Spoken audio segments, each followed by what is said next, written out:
voilà, de qui il est question quand on parle de l'Ancien Testament, de qui il est question quand on parle du Nouveau Testament. Et donc, c'est tout cela pour que nous comprenions bien ces deux testaments qui composent la Bible. Oui. Le premier, c'est 39 livres, voilà, de Genèse jusqu'à Malachie. Et le second, c'est 27 livres. Wow. Alors, c'est les deux qui forment la Bible. Et ces deux testaments sont très capitaux, ou alors ces deux testaments concernent des vérités très importantes. Dans la mesure où, quand on parle des testaments, c'est-à-dire que le mot grec qui est traduit en français par testament, ça veut dire alliance. Comme on dit, le mot grec traduit par alliance signifie testament. C'est pas l'héritage que quelqu'un a laissé à voilà, un riche laisse à ses ayants droit. Oui, mais voilà, un pauvre aussi peut laisser un testament à ses enfants aussi. Un pauvre? Oui. Il peut être pauvre, oui. Mais c'est pas forcément le riche qui laisse un testament. Bon, heureusement que c'est toi qui penses comme ça. Oui. Parce que, en fait, qu'est-ce qui détruit le plus en Afrique? C'est l'héritage. Oui. Voilà, parce que le vieux n'avait qu'une seule plantation et avait plusieurs enfants, donc plusieurs femmes, et donc une polygamie, et il vivait dans la polygamie. Et donc les enfants sont nés. Oui. Mais alors, quand il est vivant, le problème ne se pose pas, parce qu'il arrive à gérer la famille, comme il peut. Mais lorsque il disparaît, voilà, c'est là qu'il y a toutes sortes, tout ce que l'Afrique aujourd'hui, tous les épineux problèmes de l'Afrique, enfin l'Afrique profonde, réside dans l'héritage. Il faut pouvoir maintenant partager, il faut séparer les choses, et là, alors ceux qui sont les plus faibles spirituellement, alors ne sont les plus. Et donc, voilà, c'est donc ces réalités-là que nous voulons donc bien expliquer pour que on comprenne.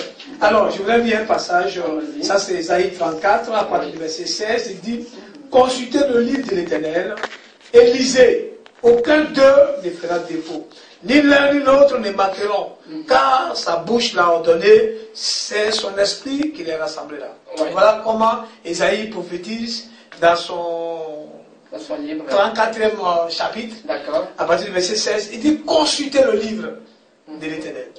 Donc Dieu donne au monde un livre.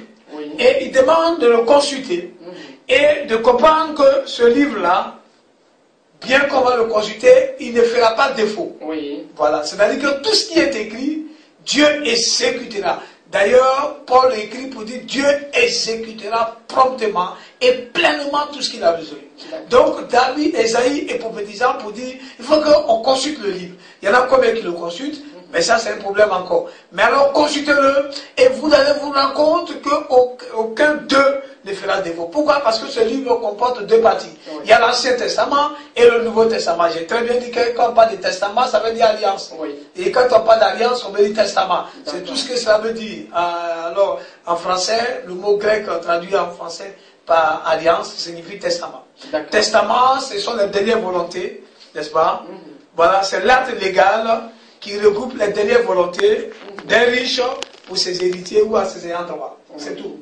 Alors, ici, il nous dit que ni l'un ni l'autre ne manqueront. Ni l'un, dans l'Ancien Testament, tout ce qui est écrit, et qui doit, parce que c'est sorti de la bouche de Dieu, ça doit pouvoir, comme il a dit, autant la pluie descend du ciel et arrose d'abord le sol, et du sol les plantes émergent, ou alors poussent pour donner la nourriture, le pain aux hommes. De même, sa parole, quand elle sort de sa bouche, elle ne retourne pas à lui sans avoir fait son effet et accompli l'œuvre pour laquelle elle est sortie. Donc, ça veut dire que Dieu, quand il fait sortir une parole, c'est pour un but bien précis. Il faut que ce but soit atteint. Sinon, alors il ne serait plus ce Dieu. Parce que Dieu, il est Dieu parce que il est...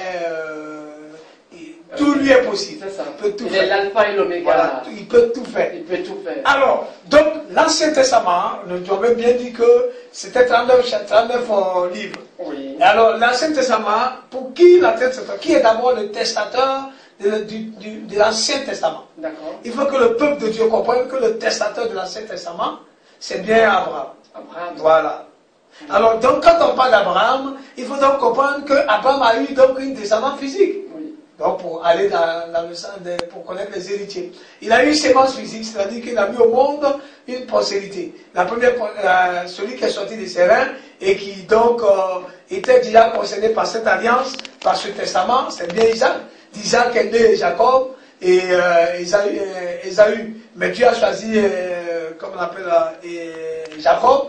Et donc, de Jacob est né les 12 tribus d'Israël. Et ces 12 tribus qui ont constitué, alors, si tu veux, la postérité physique d'Abraham. D'accord. Voilà. Et pendant tout ce temps, puisque d'abord dans Genèse chapitre 3, verset 15, Dieu dit très bien à la femme, parce que tu as écouté le serpent et tu as obéi à sa voix, alors désormais de ta propre descendance, il y aura deux postérités. L'une qui sera au service de Dieu, donc qu'on appelle la postérité de la femme, et l'autre qui sera au service du diable, qu'on appelle la postérité du serpent. Alors Dieu donc trouva donc Abraham agréable et fidèle à lui, avec son cœur disposé. Oui. Qu'est-ce que Dieu fait? Dieu rentre en contact avec Abraham. Et d'Abraham, il fait des promesses. Mais les promesses visaient surtout la postérité d'Abraham. Voilà. Et donc, qui parle de postérité d'Abraham, ça veut dire les enfants qui sont nés d'Abraham. Il fallait donc que, alors, dans la communion avec Dieu, dans la marche avec Dieu, et le choix qu'il avait porté sur Abraham, et avec cette descendance, il fallait donc que Dieu fasse des promesses. Oui. Donc Dieu fait donc des promesses à Abraham et il lui dit donc clairement que voilà, tu sais que ta femme Sarah est stérile, oui, mais elle aura des enfants. Voilà. Et je fais cette alliance avec toi. Mais sache que ta descendance, vers la fin de la vie avant l'obtention de ces promesses, oui, ou alors la manifestation de ces promesses, Dieu lui dit que je sais que ta postérité sera 400 ans esclave, alors soumise à une nation. Donc, parlant donc de leur vie en Égypte. Et à la 4e génération, c'est-à-dire qu'après 400 ans, je vais délivrer ta nation. Mais pendant ce temps, Dieu fait faire à Abraham tout le tour du pays de Canaan, où il allait de temps en temps. Oui. Et lui disant que tu allais de temps en temps, tu n'as pas eu un endroit fixe. Mais alors je te ferai parcourir ce territoire, c'est ce qui sera alors l'héritage que je vais donner à ta postérité. Donc le testateur de cette alliance, c'est bien Abraham. Et pourquoi? Parce qu'il faut que le testateur, celui qui a fait le testament, meure pour que les héritiers entrent en possession. Ok. Et à qui a-t-il laissé ce testament-là? Mais bien sûr, c'est Israël, la nation d'Israël. D'accord. Voilà, ceux qui sont entrés en possession. Oui. Mais il faut comprendre une chose, pour entrer en possession de son héritage, même si on est un héritier, Dieu nous amène toujours à mener un combat. Voilà, parce que le peuple de Dieu est arrivé à un niveau où on a l'impression que, parce qu'on est maintenant à Jésus-Christ, tout devait être facile. Non, même Israël a mené des combats terribles, oui, pour entrer en possession. Nous avons vu les guerres qu'au devant d'eux, avec Josué, même avec une partie avec Moïse, pour entrer en possession. Josué ensuite, oui, jusqu'à ce qu'ils traversent le Jourdain, ils combattent des Philistins, oui, des Cananéens, des Jébusiens, tout cela, voilà, pour qu'ils rentrent en possession de leur héritage. C'est très important.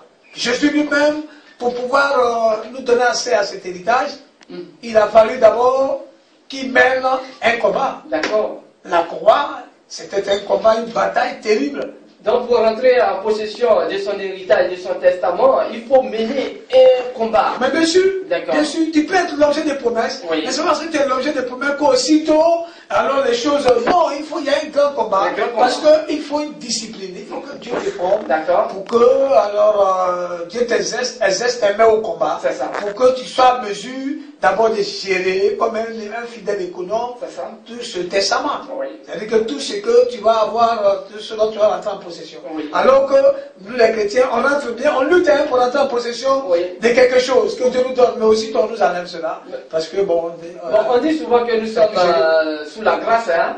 C'est pas parce que nous sommes sous la grâce que le chrétien ne veut plus lutter. Mais justement, la grâce nous a donné accès à un salut, oui, qui ne nous est pas décerné, qui nous est pas destinée. La grâce nous donne accès à des promesses qui n'étaient pas à nous. La grâce nous donne accès à quoi?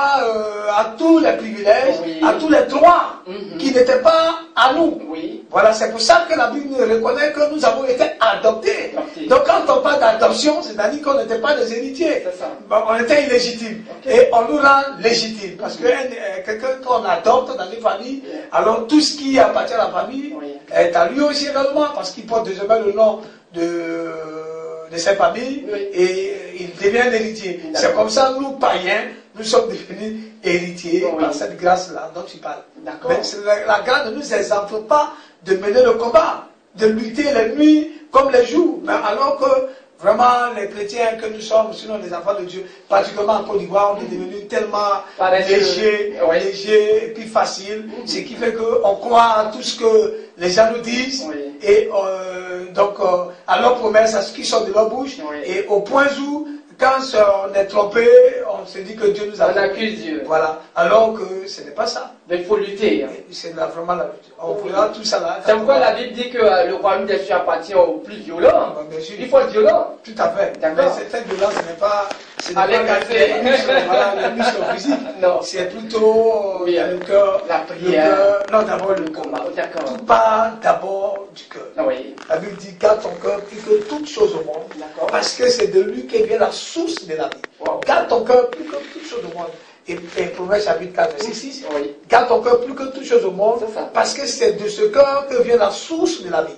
Donc d'abord le cœur. Il faut d'abord le cœur, il faut que Dieu circoncis le cœur, on lui permet d'enlever l'incrédulité, le doute, les certitudes, les murmures. Ensuite, Dieu t'amène à une prise de conscience. Voilà. Tout cela, mais ça s'est fait avec des secousses.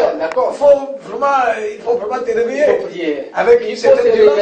Voilà, tout à fait. Et donc, je crois que, alors, le testateur du Nouveau Testament, c'est bien Jésus, qui nous a donné, Galates en parle, qu'il fallait donc que le testateur meure pour que nous rentrons en possession. Donc, lui c'est mort il y a 2000 ans de cela. Alors les Africains commencent du coup alors à se réveiller par la grâce de Dieu, à s'approcher plus de Dieu, par Jésus-Christ. Je veux dire à devenir des chrétiens. Mais il faut qu'ils comprennent quel est notre héritage. On va bien expliquer qu'est-ce qui était l'héritage des Juifs et quelle était la promesse, qui étaient les promesses qui étaient liées à leur héritage. Est-ce qu'ils sont entrés en possession? Ensuite, on verra le Nouveau Testament et on comprendra la différence qui existe entre les deux testaments pour que nous comprenions, parce qu'on nous prêche beaucoup l'Ancien Testament, c'est vrai, et c'est pas mauvais, mais le Nouveau, on ne nous explique pas véritablement. Et ce qui fait que même quand il y a des débats, il y a trop de confusion, il y a trop de controverses, parce que sur des opinions, on discute sur des opinions, alors qu'on devait s'entendre, puisque le Seigneur, pour que nous comprenions bien ce testament, il nous a donné le Saint-Esprit. Donc avec le Saint-Esprit, en principe, le peuple devait être éclairé. Mais c'est là qu'il y a des débats. Il n'y a pas des ambiguïtés. Voilà, il y a tous les débats, tout ça. D'accord, l'homme de Dieu. Qu'est-ce qu'on retient un peu? C'était une introduction au Dieu. C'est juste une introduction. D'accord, donc le jeudi prochain, par la grâce de Dieu, on rentrera en profondeur. Voilà, je suis grand, c'est la différence entre l'Ancien et le Nouveau Testament. J'espère que vous avez bien perçu ce que vient de dire l'homme de Dieu. Alors, mesdames et messieurs, dans quelques instants, il y aura le flash d'information et nous allons recevoir aussi à nos invités. Que Dieu bénisse l'homme de Dieu.